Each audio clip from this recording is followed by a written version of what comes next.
introduced him to Major John Andre. Andre served as Chief of Intelligence for Henry Clinton, Commander-in-Chief of British troops in America. Do you think this may be a conflict of interest? Yeah. Arnold was court-martialed for abuses of power, but his punishment was left to Washington, who heavily reprimanded him. Arnold was disliked by his fellow American military leaders. They saw through him, as well as civilian authorities. His actions on Lake Champlain and at Saratoga were conducted in disobedience of direct orders. Opponents called for a court-martial on 4 separate occasions for alleged corruption. And Congress did not repay him for the many personal expenses he made for the cause.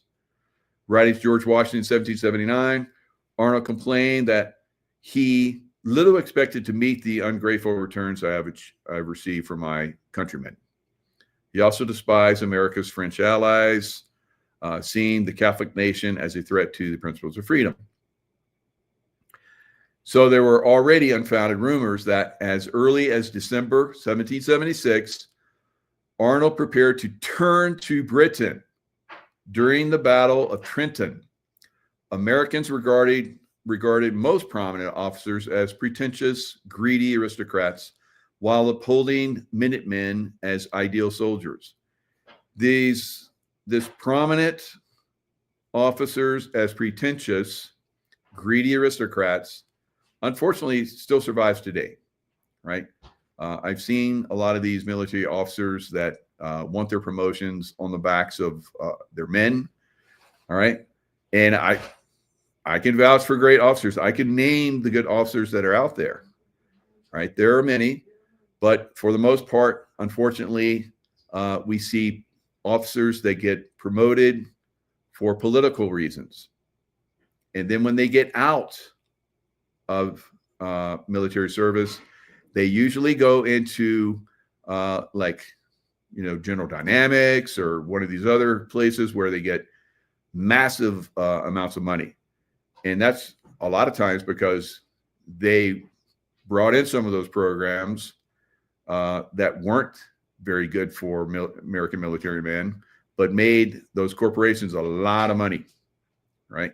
I have seen this, guys, and I've talked about it for a long time. And this is part of what's going to be exposed, I think, in the coming years, right? Getting rid of some of these villainous American military men that we have within our service. Arnold secretly exchanged letters with Henry Clinton. Remember, Henry Clinton is a British officer, right? In the hopes of bringing an end to the conflict. Really? Do you think he was getting paid? Yes. Arnold was given command of West Point, a fort at that time. Now it's a military training institutions for officers. A fort he agreed to help the British capture for 20,000 pounds of sterling. I don't know what that kind of, it's probably millions of dollars at, today's money. Occupation of West Point would grant the British dominion over the Hudson River, isolating the northeastern colonies. Benedict clandestinely created vulnerabilities and met with Major Andre several times, feeding the agent vital intelligence.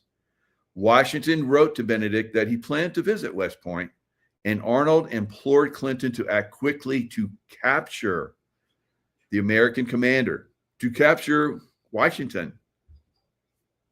Wow. So Arnold met with Major Andre in September 18, 1980. To whom he gave signed documents on West Point defenses. American militia captured the major 3 days later and discovered the papers. Thank God. Good job, American militia. We need to make more American militia, I believe, going forward. Arnold barely escaped to a nearby British vessel and traveled to occupy New York. So Washington offered to let Peggy remain in Philadelphia with her family or join her husband. She initially chose to stay, but the irate townspeople compelled her to leave, and she joined her husband within 2 months. All right. So there was reactions to his betrayal. They would give crazy parades. They saw him as like a devil, right? And today, his actions are not so good. And if someone is trying to, because I've seen a lot of stuff where they're trying to, elevate him because of all the wrongs that were done to him. Well, of course he did that because of all these wrongs, blah, blah, blah. Oh, that's such bullshit, right? It's like these clowns, these 6 clowns that should be caught, tried for treason and executed. You're going to see them try and create narratives that they're just doing their duty as Americans. No, they're not. They are, in my opinion, they are no longer Americans. And they're just waiting to be tried for treason and executed, in my opinion. Is there a specific point where Arnold clearly becomes a traitor to American cause? Of course he does, as I just talked about. What actions did Washington and the Continental Army take as well? But it's nice to see it come out on a very high viewed platform like Redacted, right? So now it's going to start to probably push up into mainstream, guys. So it's going to be a lot of people that are going to be upset about this. Really upset. But we've warned them, we've told them, we've displayed information for them, but now it's going to start to reach upper levels, and it's really going to impact a lot.